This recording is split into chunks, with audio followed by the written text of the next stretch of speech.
In this video, Mark Knight gives me his 5 things producers need to know. Let's jump in. Hey, it's Grahame from Data Transmission, and today on YouTube, I'm joined by Mark Knight. Mark Knight joined me on my Twitch channel, and because I'm a Twitch partner now, if you didn't see, check the video up here. And I stream Mondays, Wednesdays, and Fridays from 1 p.m. to 5 p.m. over on Twitch. There's a link below as well to go and join me on Twitch. On Twitch, we have brand new interviews. We have big artists. We have A&R sessions where we've actually signed loads of music. It's been really exciting. It's been really fun to do over the last 2 months. Recently, Mark Knight, the head of Toolroom Records, launched his brand new album. He joined me on Twitch, and I asked him his 5 things producers need to know. So let's jump in and check them out.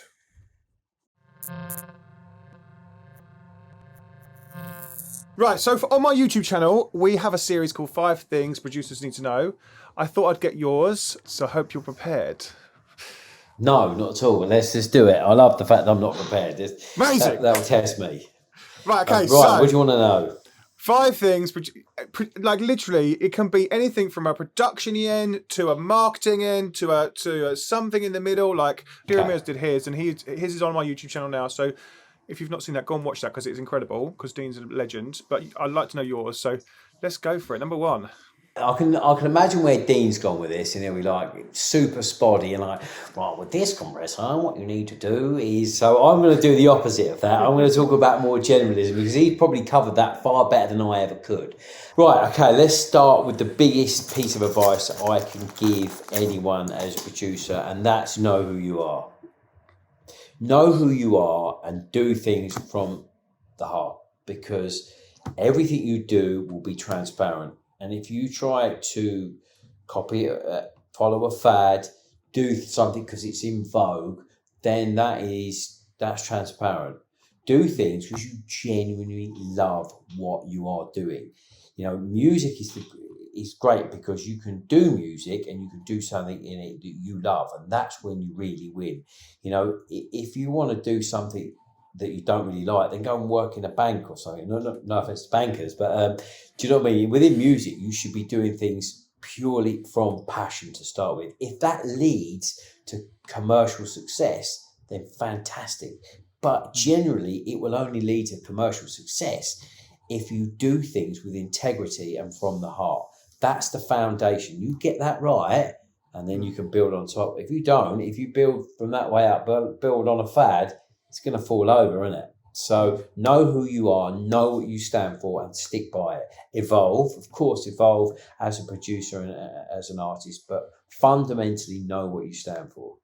Number 2. Right. Number 2, think about the process of what you're doing from inception to the release of what you're doing. And what I mean by that is, before you start, map out in your head what you want, you know, where you want this record to live, what label it wants, you know, if it's not on your own label, then what label is it going to, what the approach of that is, what the marketing should be around the record.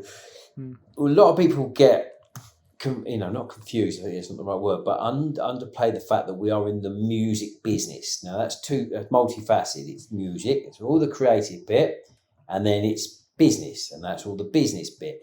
And if you can get both of those things on song and right, then your product really starts to come alive. Because, I mean, there are some incredibly talented musicians, you know, unfortunately don't get the kind of marketing and the business element of what they do right.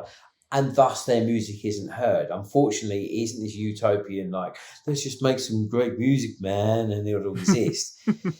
Alas, that doesn't actually work. You know, you have to think about this as a commercial entity and how you're going to fulfill that. And I know that sounds a little bit calculated, but you need to think along those lines from the original idea. Like if I think of a record, I think, right, okay, I'm going to write this record. I know what it's going to be. Then I try and imagine where it would be played in the environment, presuppose that through experience, you know, or just a dream of where you want it to be, you know, dream of where you want it to be, imagine it, the record in situ, then imagine all the things you need to do around the making of that record to bring that to life. What's the marketing going to look like? What's the plot? Where's it going to go? What's the end game of the record, you know?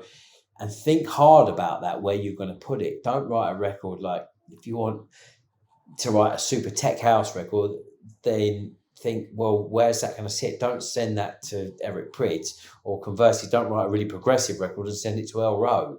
Think about where you're going to put that record. You know, what's the right home for it? So, yeah, really map out each project before you start. I mean, that's the way I do things. I mean, I have my own label, but even internally, every record I do, I think about, right, okay, if I do this record, I play it here, that's how I market it, that's the plot we need to build around it. And then I'll go to the team and go, right, this is my idea, this is what I want to do with it. And then I get the team to, you know, obviously put all their input in. They have some brilliant ideas, but build on my initial plot. So that's important, is to understand the whole timeline of the record from inception to release. I guess it's that creative space. It's like, that's the whole point of being creative as well. Like, the music for me is a bit of creative, and the art and everything around it is creative as well. So it's, yeah, absolutely. It's all of those things. You know, you look at the best musicians and artists, the biggest artists in the world. They really understand both facets of that. They understand how to make the music and all the, as you say, all the creativity that goes into that. But they also understand all the creativity around being an artist and making them stand out, and all their campaigns and all the things they do strike a chord through individualism and creativity. So you need to think both through. Unfortunately, you can't just be, it requires more than just a dude sat behind a computer and banging out a tune. That isn't, unfortunately, the formula to success. It needs to be more than that. Are you getting value out of the first 2 of these 5 things?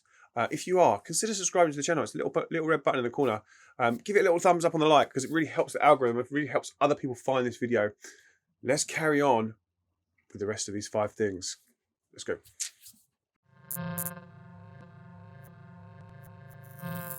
exactly. Number 3.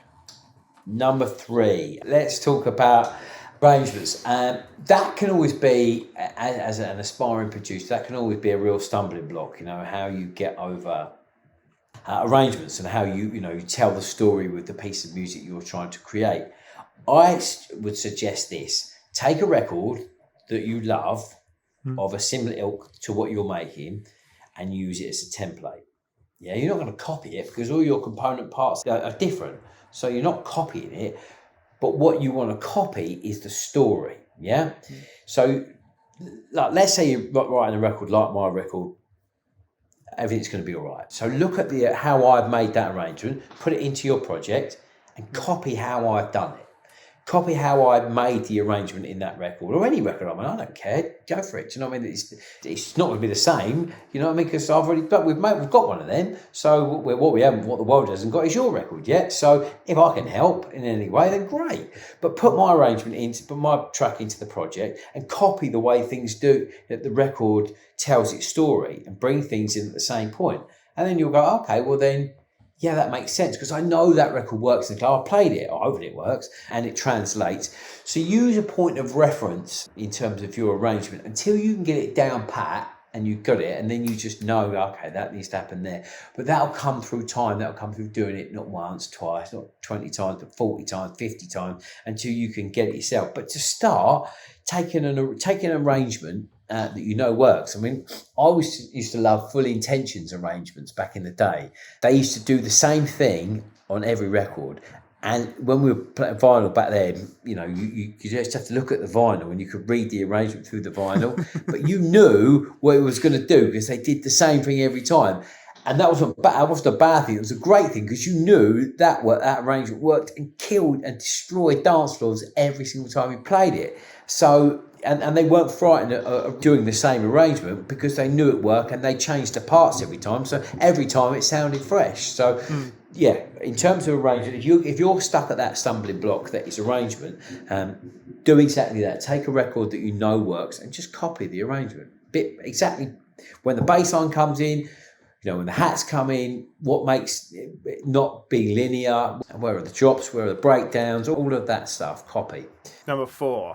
I would say, from a personal perspective, don't overcook the amount of plugins that you use. You know, be the master of a few as opposed to, you know, the master of none, you know, but really condense the amount of plugins you use and really hone in on how you use those plugins. Because I think what we get caught up in, and it has to happen nowadays, is the producer to a degree has to be the engineer, because there's not enough money back in the day. We don't, rather, unless you've got the money to go and sit in with an engineer or someone to do it for you, which is not, you know, which is totally cool as well. But if you're doing both, then don't overface yourself at the kind of early stages of your career with knowing how 1,000,001 plugins work and trying to write music at the same time. That will literally blow your head off. You know, that'd be too much information. So keep it simple, work with a simple set of plugins that do the job, and master the production in tandem with your knowledge of mastering the plugins. Once you've got better at both, then go up again, maybe expand it a bit more. But you don't need thousands of plugins to make you a better producer. In fact, and my last tip, Number 5. you know, I get asked this question all the time: what's your favourite plugin? Well, my favourite plugin is an idea, because nothing works without a good idea. That is the foundation to your record. Don't worry about plugins. Don't even worry about that yet. That's later down the line. That's the decorating element of the record.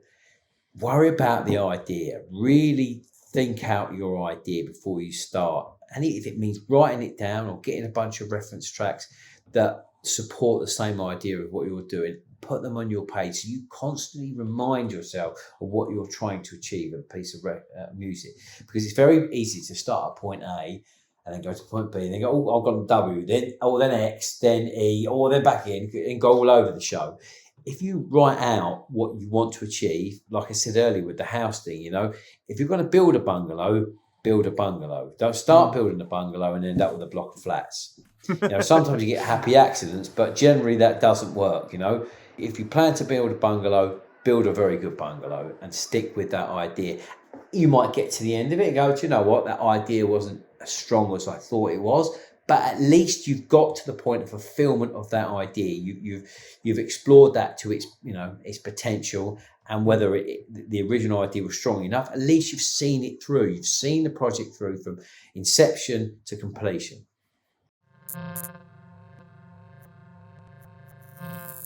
I hope you enjoyed those 5 things from Mark Knight. Which one did you find the most valuable? Comment below, let me know which one was the most useful for you. And I will see you on Twitch or in the next video. Cheerio, bye.